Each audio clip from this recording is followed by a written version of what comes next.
apapun yang hilang darimu itu pasti akan kembali, sebagian itu dalam bentuk hikmah dan sebagian lagi dalam bentuk kenangan gitu. Assalamualaikum warahmatullahi wabarakatuh teman-teman semua. Halo, balik lagi sama aku dan kali ini aku masih akan melanjutkan cerita tentang serial Bumi.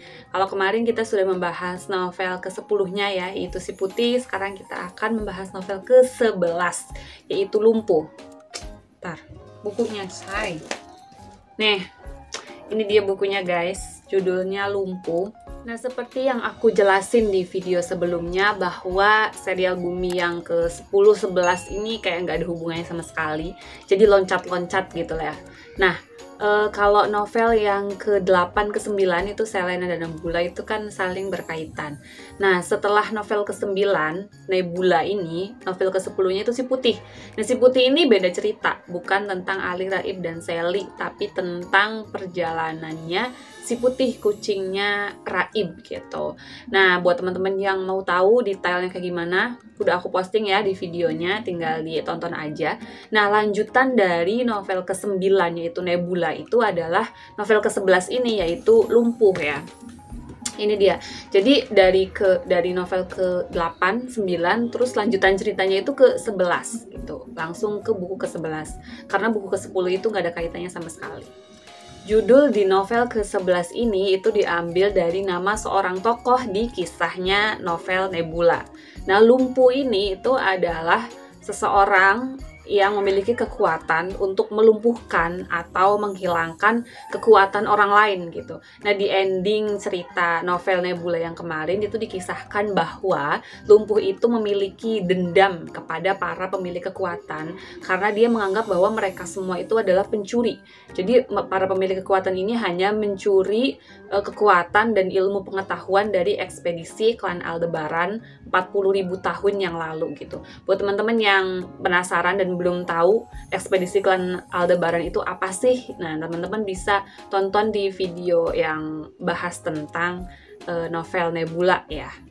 Dari kejadian pencurian cawan keabadian oleh Selena dan kawan-kawan ini, Lumpuh itu makin yakin bahwa orang-orang ini nih yang memiliki kekuatan ini, mereka itu hanya mencuri ilmu pengetahuan dari klan Aldebaran dan berniat jahat untuk menghancurkan dunia paralel kayak gitu. Nah, dari kejadian itu akhirnya Lumpuh memutuskan untuk berburu para pemilik kekuatan untuk menghilangkan kekuatan mereka gitu. Nah, peluncuran aksi pertama Lumpuh itu dilakukan kepada Tas. Jadi orang yang pertama dihilangkan kekuatannya itu adalah Tas. Setelah Tas hilang kekuatan, akhirnya Tas, Selena, dan Mata itu berhasil melarikan diri keluar dari klan Nebula. Nah, setelah itu Lumpuh juga berusaha untuk keluar dari klan Nebula untuk berburu, untuk mencari para pemilik kekuatan dan menghilangkan kekuatannya. Dan orang pertama, target pertama setelah Tas itu adalah Selena. Nah, di awal cerita novel ini adalah Lumpuh itu akhirnya bisa menangkap Selena, mengepung, mengurung Miss Selena, terus juga berhasil menghilangkan kekuatan Miss Selena. Dan penghilangan kekuatan itu dilakukan di depan Ali, Raib, dan Sally. Tentu saja mereka bertiga panik dan gimana gitu, bingung harus berbuat apa, sedangkan mereka menyaksikan guru matematika yang selama ini dikenal hebat, sang pengintai yang hebat gitu, memiliki kekuatan yang luar biasa, ternyata kekuatannya diambil seketika dan tidak bisa melawan apa-apa, dia dikurung, diikat gitu loh. Akhirnya Ali, Raib, dan Sally itu memutuskan untuk menyelamatkan Miss Selena. Nah, misi penyelamatan inilah yang dikisahkan di novel Lumpuh. Rencana awal dari Ali, Raib, dan Sally untuk menyelamatkan Miss Selena itu adalah mencari Tamus. Nah, kenapa sih kok mencari Tamus? Bukannya Tamus selama ini justru membahayakan mereka bertiga ya? Jadi Ali itu berpikir bahwa Tamus itu bisa mengembalikan kekuatan Miss Selena. Karena kita flashback ke cerita di novel Selena ya. Selena itu dulunya seorang anak kecil yang tidak memiliki kekuatan, tapi dia pengen masuk ke ABTT. Dan Tamus itu membantu Selena untuk bisa masuk ke ABTT dengan cara membalikan aliran darah Selena sehingga Selena itu tiba-tiba bisa bertarung dan memiliki kekuatan gitu. Akhirnya Ali berpikir bahwa oh mungkin Selena nih sekarang nih udah nggak punya kekuatan, udah dihilangkan kekuatannya sama Lumpu. Nah, dia berpikir bahwa mungkin Thamus bisa mengembalikan kekuatan Miss Selena dengan melakukan hal yang sama seperti beberapa tahun lalu ketika Selena belum masuk ke ABTT kayak gitu. Jadi, langkah pertama yang dilakukan Ali adalah mencari Thamus. Dan di manakah Ali mencari Thamus? Ia mendatangi ABTT dan menemui Master Ox. Malangnya nih, lucunya, aku pikir sih ini cerita lucu ya. Karena datangnya Ali Raib dan Sally ke ABTT ini hampir sama dengan apa yang dilakukan Selena, dan kekacauannya pun sama dengan apa yang dilakukan Selena tas dan mata 18 tahun lalu waktu Selena baru masuk ke ABTT. Jadi Ali Raib dan Sally juga datang pas banget ketika acara inaugurasi dilakukan di ABTT. Tentu saja mengetahui hal itu Master Ox sangat amat marah, tetapi ya dia pengen tahu gitu kenapa nih mereka bertiga sampai nerobos ke ABTT dan merusak acara. Akhirnya Ali Raib dan Sally itu disuruh untuk nunggu di ruangan Master Ox. Nah, Master Ox ini kan pemarah ya, dan melihat mereka bertiga tiba-tiba datang menghancurkan acara inaugurasi, dia makin marah gitu loh. Akhirnya Ali itu membujuk sekuat tenaga supaya Master Ox itu bisa memberitahu keberadaan Thamus. Nah, awal mula itu Ali bercerita bahwa Raib ini adalah anak dari Mata, terus dia juga bercerita kisah tentang Selena, Tas, dan Mata yang mengunjungi klan Nebula dan apa yang terjadi sampai akhirnya Selena dikurung, ditangkap oleh Lumpu dan dihilangkan kekuatannya kayak gitu. Akhirnya Master Ox berpikir bahwa oke, mungkin memang mereka bertiga harus menyelamatkan Miss Selena dengan cara mereka bertiga sendiri gitu ya. Akhirnya Master Ox memberitahu bahwa Thamus itu ada di distrik gunung-gunung terlarang di klan Bulan kayak gitu. Kemudian mereka bertiga itu langsung melakukan teleportasi dengan Ili ke distrik gunung-gunung terlarang ya. Tetapi distrik ini itu distrik yang sangat unik. Di sini tertulis bahwa distrik ini memiliki hukum fisika sendiri. Jadi cuaca di situ tuh benar-benar selalu mendung, selalu gerimis, tidak ada cahaya matahari dan tidak ada hewan atau tumbuhan apalagi manusia yang tinggal di situ gitu. Jadi itu merupakan salah satu kesulitan ya yang dialami mereka bertiga dalam mencari Thamus. Terus mereka memutuskan untuk mengelilingi distrik tersebut beberapa kali, berkeliling tuh nggak ketemu-ketemu sampai akhirnya mereka melihat dari kejauhan tuh sepertinya ada pintu gua gitu. Mereka mendekati pintu gua tersebut dan ternyata itu adalah markas Thamus gitu. Saat mendatangi gua tersebut, mereka bertiga tuh terkejut ternyata di dalam markas itu bukan hanya ada Thamus tetapi juga ada Vala Taranata 4 yang merupakan ketua konsil klan Matahari. Itu ada di kisah novel Matahari kalau nggak salah di serial Bumi yang ketiga ya. Teman-teman bisa baca bukunya atau tonton videonya.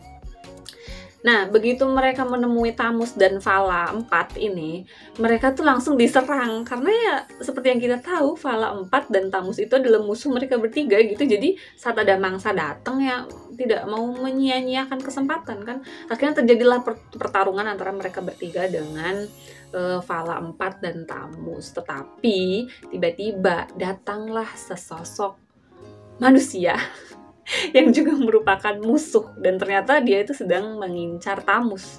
Dia adalah Lumpu.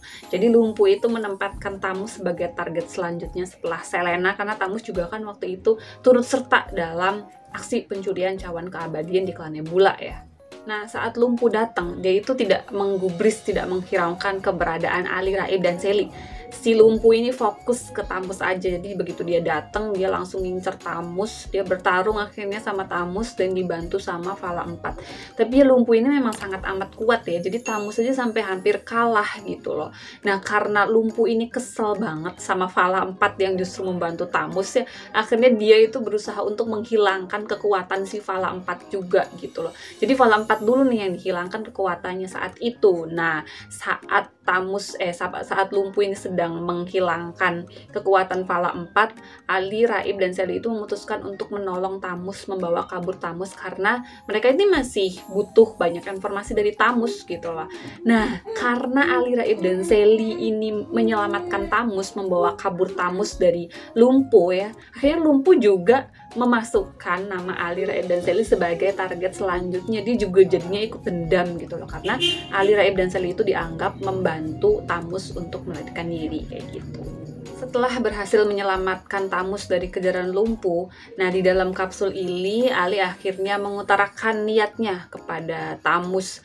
Dia tuh berniat untuk menyelamatkan Miss Selena dan apa yang terjadi kepada Miss Selena segala macam. Akhirnya Ali tuh nanya gitu loh ke Tamus, gimana kamu bisa nggak untuk mengembalikan kekuatan Miss Selena gitu. Tapi Tamus menjelaskan bahwa itu adalah hal yang sulit dan di luar kekuasaan dia, jadi Tamus tidak bisa melakukan itu. Tapi Tamus tahu sebuah tempat yang mungkin bisa memberikan solusi gimana caranya untuk mengalahkan lumpuh dan mengembalikan kekuatan Miss Selena. Akhirnya Tamus itu mengantar Ali, Raib, dan Sally ke sebuah tempat. Tempat itu berada di distrik Sungai-Sungai Jauh. Jadi di titik tertinggi distrik tersebut itu ada sebuah kayak pegunungan salju gitu. Di bawah pegunungan saljunya itu terpendam kapal milik klan Aldebaran yang digunakan saat ekspedisi 40.000 tahun yang lalu. Nah, di dalam kapal itu ada sebuah tabung gitu, kayak tabung kecil gitu yang merupakan otak kapal yang berisi tentang semua ilmu pengetahuan yang dibawa oleh klan Aldebaran. Jadi Ali, Raib, dan Sally itu mengunjungi tempat itu dan bermaksud untuk mencari tabung tersebut. Tetapi ya namanya juga Tamus, bukan Tamus kalau nggak licik. Ketika Ali, Raib, dan Sally masuk ke kapal tersebut, Tamus ternyata membawa kabur Ili. Jadi dia tuh kabur, pergi begitu saja meninggalkan Ali, Raib, dan Sally menggunakan Ili. Dia juga menggunakan Ili untuk berkeliling, menghindari kejaran lumpuh dan mencari solusi juga gimana caranya untuk mengalahkan lumpuh gitu loh. Nah, akhirnya Ali, Raib, dan Sally yang sudah mencari kemana-mana, sudah berkeliling di kapal tapi tidak menemukan tabung tersebut, akhirnya memutuskan untuk keluar mencari bantuan dengan teleportasi gitu. Nah, Ali, Raib, dan Sally ini pergi ke kota pusat di distrik Sungai-Sungai Jauh. Di distrik Sungai-Sungai Jauh, Ali, Raib, dan Sally itu memutuskan untuk mengunjungi rumah orang tua angkat Mata. Di sini namanya itu Mat dan Dad. Aku nggak tahu deh cara bacanya gimana. Pokoknya tulisannya kayak gini ya. Aku tunjukin ya.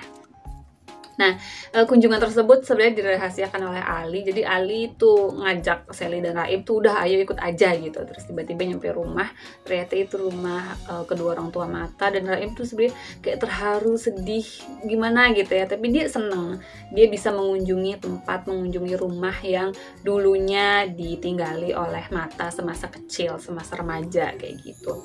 Nah, di distrik Sungai-Sungai Jauh juga Ali itu mendeteksi keberadaan Ili, karena Ili kan kapsul buatan Ali ya, dan dia juga cerdas gitu. Dia tuh menaruh alat pendeteksi di Ili, jadi Ili ini keberadaannya bisa dideteksi. Nah, pencarian pertama itu tercatat di situ bahwa Ili itu datang ke Padang Senyap, distrik Padang Senyap. Nah, di situ akhirnya Ali, Sally, dan Raib itu memutuskan untuk pergi dari distrik Sungai-Sungai Jauh untuk pergi ke distrik Padang Senyap. Saat datang ke distrik Padang Senyap, Ali, Raib, dan Sally ini menemukan sebuah markas, dan itu markas Tamus lagi. Tapi ternyata sangat mengecewakan karena pas nyampe situ udah kosong ruangannya. Jadi Tamus udah pindah lagi, udah pergi lagi dari situ gitu. Nah, akhirnya Ali kembali mendeteksi keberadaan Ili, dan ternyata Ili itu ada di kota Tisri. Nah, akhirnya Ali, Raib, dan Sally pergi ke kota Tisri, dan ternyata Ili itu ditemukan, dideteksi itu ada di ini tulisan tempatnya tuh KMPNG RMBTN ya. Nanti aku tulis di sini, tapi aku bacanya itu Kampung Rambutan. Kayak ini ada di film atau sinetron atau gimana sih, di TV gitu loh guys ya. Pokoknya anggap aja ini Kampung Rambutan lah gitu.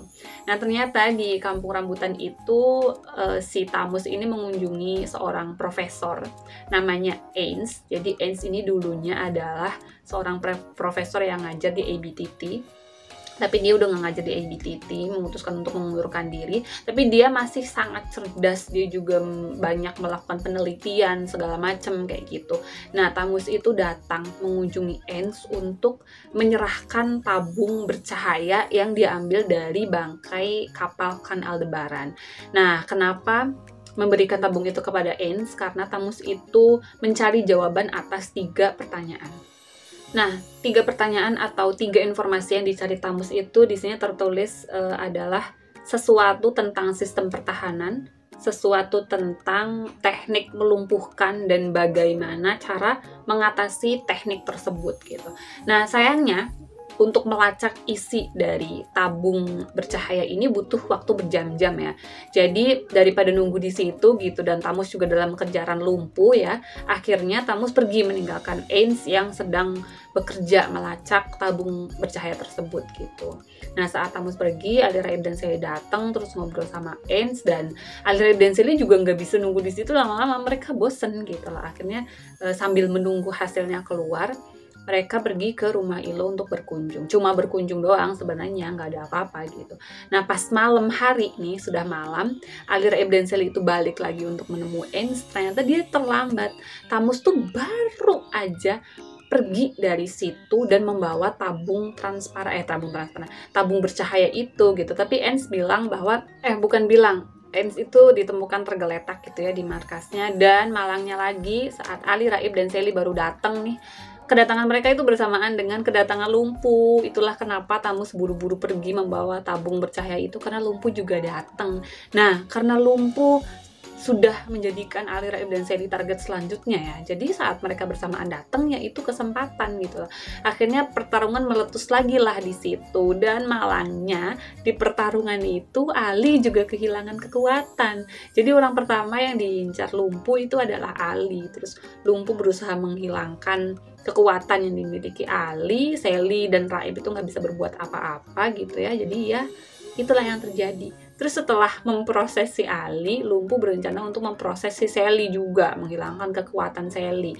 Tapi sebelum itu terjadi, Ains itu sadar dari pingsan ya, terus dia membawa paruh lancip, jadi benda terbang milik dia, terus membawa kabur Ali, Raib, dan Sally dari kejaran Lumpuh.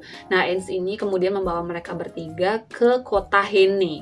Di kota Hene ini ada markasnya si Ains juga. Nah, di situ karena Ali itu sudah kehilangan kekuatannya, Ali diberikan sebuah senjata oleh Ains dan juga diberikan paruh lancip untuk mengejar Tamus dan mengambil kembali Ili, juga melanjutkan misinya untuk menyelamatkan Miss Selena. Setelah dideteksi kembali, ternyata Ili yang ditumpangi Tamus itu kembali ke bangkai kapal milik klan Aldebaran. Mungkin karena Tamus itu tidak mendapatkan jawaban dari tabung bercahaya ya. Jadi dia berencana untuk mencari informasi lain di kapal tersebut. Nah, saat Ali, Raib, dan Sally mengunjungi kapal tersebut, bertemu dengan Tamus, meletus lagi lah pertarungan. Tapi bukan antara Tamus dengan Ali, Raib, Sally ya. Tetapi antara Tamus, Ali, Raib, dan Sally dengan Lumpuh. Karena beberapa saat setelah Ali, Raib, dan Sally datang ke bangkai kapal itu, Lumpuh juga datang. Dan disitulah pertarungan puncak yang terjadi di novel ini. Aku nggak bisa jelasin detail betapa serunya pertarungan itu ya. Tapi yang pasti pada akhirnya Tamus, Sally, Ali, dan Raib itu saling bekerja sama untuk melawan Lumpuh. Di sini kenapa Ali ikut bertarung walaupun dia tidak memiliki kekuatan lagi, tapi dia diberikan senjata yang sangat ampuh oleh Ains ya, jadi dia bisa bergabung dalam pertarungan gitu. Mereka berempat berusaha untuk melawan Lumpuh, berusaha untuk mengalahkan Lumpuh, tapi saking kuatnya Lumpuh dia tetap nggak bisa dikalahin gitu. Dan sampai pada akhirnya Lumpuh berhasil menghilangkan dan mengambil seluruh kekuatan yang dimiliki Tamus. Akhirnya Tamus sudah bisa berbuat apa-apa. Saat itu Ali juga sudah kalah dan Sally, Raib juga sudah mulai melemah. Akhirnya Lumpuh melanjutkan misinya ke target selanjutnya, yaitu Sally. Karena sebelumnya kan Sally tidak berhasil diambil kekuatannya ya. Akhirnya saat itu Lumpuh kembali mencoba untuk mengambil kekuatan yang dimiliki Sally. Jadi dia mencengkram kepala Sally ya. Nah, proses pengambilan kekuatan ini mengingatkan aku kepada kartun, sebuah anime, itu The Legend of Aang, Avatar The Legend of Aang. Kalau teman-teman tahu, di endingnya itu Aang itu mengambil atau menghilangkan kekuatan yang dimiliki oleh Raja Api. Nah, proses itu sama persis, hampir sama kayak yang dilakukan Lumpu kepada Sally. Nah, dalam pertarungan hidup dan mati itu, selain ada Tamus, Ali, Raib, dan Sally, juga ada 2 orang lain yang berusaha untuk melawan Lumpu. Mereka berdua tuh datang di penghujung pertarungan. Nah, ketika Lumpu berusaha untuk mengambil kekuatan Sally, salah satu dari 2 orang ini bilang kepada Raib bahwa kalau memang Raib adalah putri bulan, kalau memang Raib adalah putri Aldebaran dan memegang sarung tangan bulan, seharusnya dia tuh bisa gitu melawan Lumpu. Seharusnya dia bisa mencegah Lumpu untuk mengambil kekuatan seseorang. Nah, walaupun Raib tuh masih abu-abu banget, yang nggak tahu, dia tuh bisa tapi nggak tahu caranya gitu loh. Tapi dia tuh panik ngelihat Sally itu sudah dalam bahaya, melihat Lumpu itu hampir menghapus seluruh kekuatan Sally. Akhirnya dengan tergesa-gesa dia itu memegang tangan Lumpu. Jadi si Lumpu kan lagi mencengkram kepala Sally nih. Nah, tangan yang mencengkram kepala Sally ini dipegang oleh Raib, dan seketika Raib tuh merasa seperti dia tuh pindah ke dimensi lain. Kalau di sini tertulisnya begitu ya. Jadi Raib itu kayak melihat layar hologram yang sangat amat besar gitu ya. Nah, layar tersebut berisi miliaran tulisan yang berupa simbol, itu ada kode dan juga tanda-tanda unik lainnya. Nah, tulisan-tulisan inilah yang disebut dengan kode genetik yang membuat seseorang itu memiliki kekuatan dan bisa bertarung. Lumpu dalam proses penghilangan kekuatan ini mencoba untuk menghapus semua tulisan-tulisan itu, tetapi Raib yang mengetahui hal tersebut tidak tinggal diam. Dia itu berusaha lebih cepat untuk menulis kembali tulisan-tulisan yang dihapus oleh Lumpu. Jadi prosesnya tuh gini, kita ambil contoh misalkan ya, tangan kanan Lumpu ini mencengkram tangan Sally kan, mencengkram kepala Sally.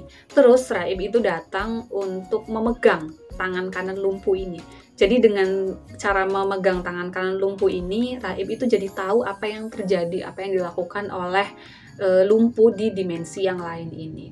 Nah, untuk berusaha menghentikan Lumpu itu bukan hanya Raib berusaha untuk menuliskan kembali tulisan-tulisan yang sudah dihapus, tapi dia juga menggenggam tangan Lumpu yang satunya untuk membelokkan kekuatan tersebut. Jadi kekuatan itu tidak menuju ke Sally, jadinya kekuatan itu balik ke Lumpu sendiri, dan pertarungan itu berakhir dengan hasil bahwa Lumpu itu akhirnya menghilangkan kekuatannya sendiri. Jadi istilahnya senjata makan tuan lah gitu.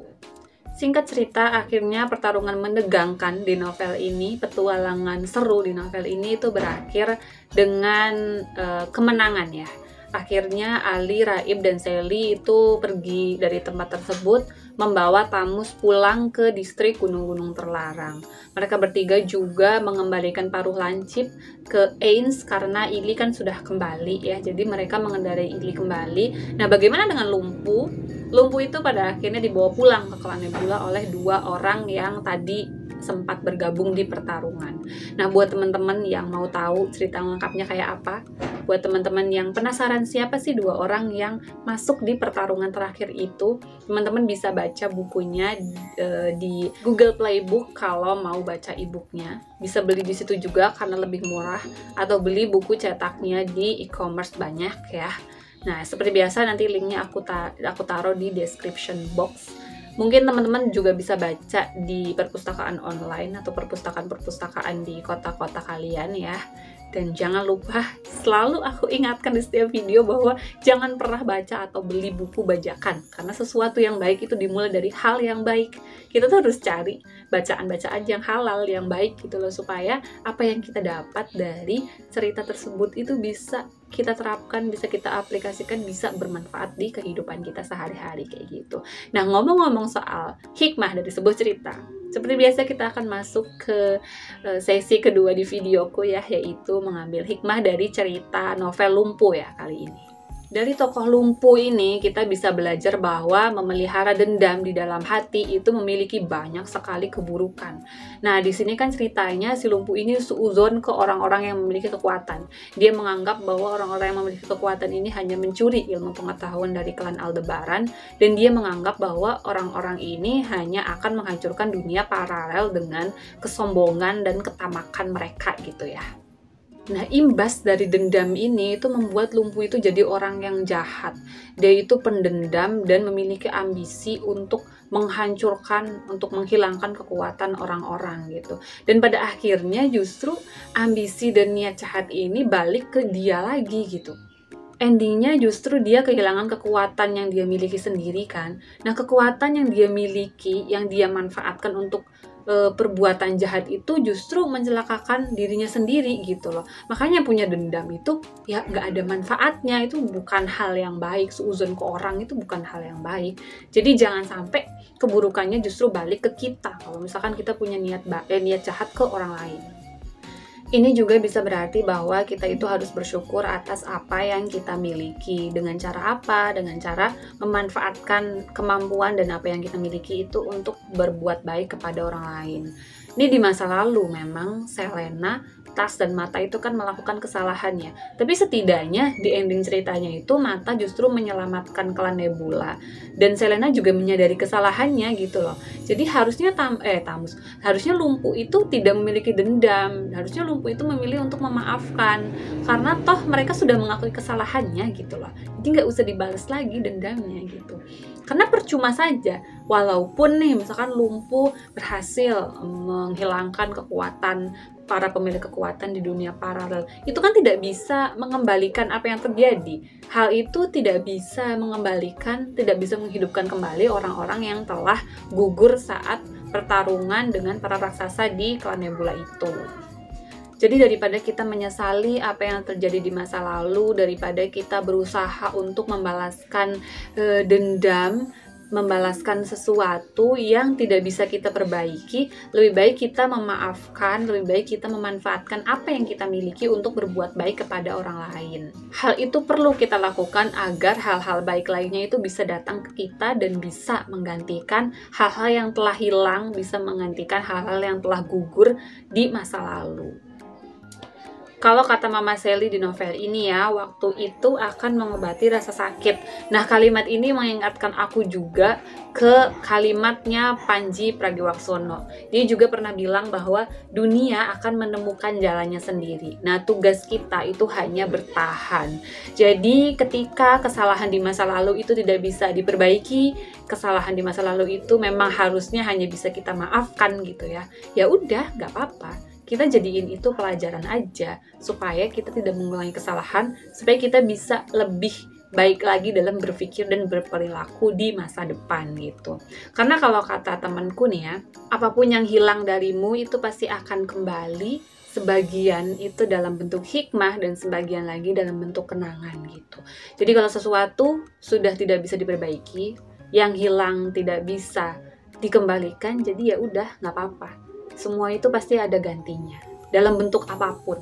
Selama kita masih bisa berbuat baik dan selalu berpikir positif, kita pasti akan selalu menemukan hikmah dari apa yang terjadi. Hal tersebut bisa kita ambil contoh dari sikap Raib. Begitu Raib mengetahui bahwa Miss Selena tuh sebenarnya tahu siapa orang tua dia, ternyata apa yang terjadi di masa lalu itu juga salah satu alasannya adalah karena ambisi Miss Selena untuk merebut cawan keabadian gitu loh. Harusnya Raib bisa aja marah, kecewa gitu ya, dan dendam gitu, benci banget sama Miss Selena, tapi dia tetap memutuskan untuk memaafkan Miss Selena dan menolong Miss Selena karena dia sadar bahwa ya selama ini Miss Selena juga menjaga Raib dengan baik kok dari kejauhan gitu loh. Miss Selena juga yang membuat dan menciptakan kehidupan yang seru di Raib gitu, mengajak dia berpetualang dan lain-lain, mempertemukan dengan Ali dan Sally gitu kan. Jadi Raib memilih untuk memaafkan kesalahan Miss Selena di masa lalu gitu. Harusnya kita seperti itu, selalu mencari sisi yang baik dari apa yang terjadi. Seburuk apapun sesuatu terjadi di hidup kita, kita harus selalu bisa berpikir positif dan dengan tenang gitu ya, menerima dengan tenang supaya kita bisa mengambil hikmah dan pelajaran dari apa yang terjadi terjadi tersebut gitu teman-teman. So jadi itu aja yang bisa aku sampaikan di video ini ya. Sekali lagi aku ingatkan buat teman-teman yang mau baca dan tahu cerita lengkapnya, silahkan bisa cari e-booknya di Google Play Book, bisa beli secara online di e-commerce banyak, offline di Gramedia juga ada, terus bisa baca juga di beberapa perpustakaan di kota kalian mungkin juga ada, di perpustakaan online juga ada. Pokoknya ada banyak sekali cara supaya kita tidak membaca atau membeli buku bajakan ya. Jadi selalu baca dan beli buku original. Seperti itu. Buat teman-teman yang suka sama video ini, jangan lupa untuk share semua videoku ke semua sosial media teman-teman, dan jangan lupa subscribe. Gampang banget, cuma tinggal klik doang gitu kan. Itu membantu saya, itu membahagiakan saya. Jadi semoga teman-teman yang sudah subscribe itu bisa mendapat pahala gitu ya. Oke, terima kasih untuk teman-teman yang sudah menonton. Kurang dan lebihnya mohon maaf. Semoga teman-teman bisa paham ceritanya dan juga bisa mengambil hikmah dari apa yang aku ceritakan hari ini. Kayak gitu. Terima kasih sekali lagi. Wassalamualaikum warahmatullahi wabarakatuh.